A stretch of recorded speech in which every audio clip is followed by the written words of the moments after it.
കോന്നി ആനക്കൂട്ടിലെ കുട്ടിയാന കൊച്ചയ്യപ്പൻ ചരിഞ്ഞു. 5 വയസ്സായിരുന്നു. ചരിയാനിടയായ കാരണം വനംവകുപ്പ് ഡോക്ടർമാർ പരിശോധിക്കും. കൊച്ചയ്യപ്പന്റെ ദൃശ്യമാണ് പ്രേക്ഷകർ കാണുന്നത്. ഏഷ്യാനെറ്റ് ന്യൂസിന്റെ ക്യാമറയ്ക്ക് മുമ്പിൽ പതിഞ്ഞ ആ ദൃശ്യം. കൊച്ചയ്യപ്പൻ ചരിഞ്ഞു എന്നുള്ള സങ്കടകരമായ വാർത്ത വരുന്നുണ്ട്. ഒരുപാട് ആനപ്രേമികളെ സംബന്ധിച്ച് ഇതിനോടൊപ്പം തന്നെ പ്രിയപ്പെട്ടവനായിരുന്നു കൊച്ചയ്യപ്പൻ.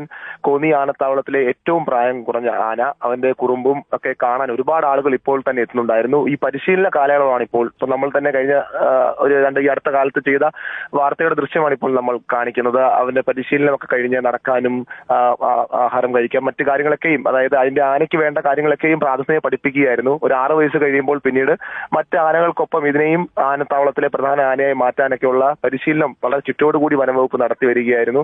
അങ്ങനെ ഏറെ പ്രിയപ്പെട്ട കൊച്ചയ്യപ്പൻ ആ പരിശീലന കാലയളവിൽ ഇരിക്കുമ്പോഴാണ് ഇന്ന് പുലർച്ചോടുകൂടി ചരിഞ്ഞത്. എന്താണ് അതിന്റെ കാരണവും സംബന്ധിച്ച് വനംവകുപ്പ് പരിശോധിക്കും. എന്തായാലും ഈ പരിശോധനയും ഈ കൊച്ചയ്യപ്പൻ ചരിഞ്ഞൊരു സാഹചര്യവും ഒക്കെ പരിഗണിച്ചുകൊണ്ട് ഇന്ന് കോന്നി ഇക്കോ ടൂറിസം കേന്ദ്രമായ ആനത്താവളത്തിന് അവധിയാണ്. ഇന്ന് സന്ദർശകർക്ക് പ്രവേശനമില്ല എന്ന് ആർഒ അറിയിച്ചിട്ടുണ്ട്. എന്തായാലും എന്താണ് ഈ കുട്ടിയാന ചരിയാൻ കാരണമായത് സംബന്ധിച്ച് പരിശോധന ഉണ്ടാകും. ഡോക്ടർമാർ എത്തിയിട്ടേ ഉള്ളൂ. എന്തായാലും പരിശോധനയൊക്കെ തുടങ്ങുന്നുണ്ട്. തൽക്കാലം ഇന്ന് എന്തായാലും ആനത്താവളത്തിൽ ആർക്കും പ്രവേശനമില്ല. കുറെ നാളുകൾക്ക് ശേഷം ശബരിമല വനത്തിൽ നിന്ന് കിട്ടിയ ഈ കുട്ടിയാനയെ വളരെ ചിട്ടയായി പരിശീലിപ്പിച്ച് ആനത്താവളത്തിന്റെ ഒരു മുഖമാക്കി മാറ്റാനുള്ള ഒരു തയ്യാറെടുപ്പിലൊക്കെയായിരുന്നു. എന്തായാലും അപ്രതീക്ഷിതമായി പോയി. ഇന്ന് പുലർച്ചെയായിരുന്നു ഈ സങ്കടകരമായ സംഭവം ഉണ്ടായത്.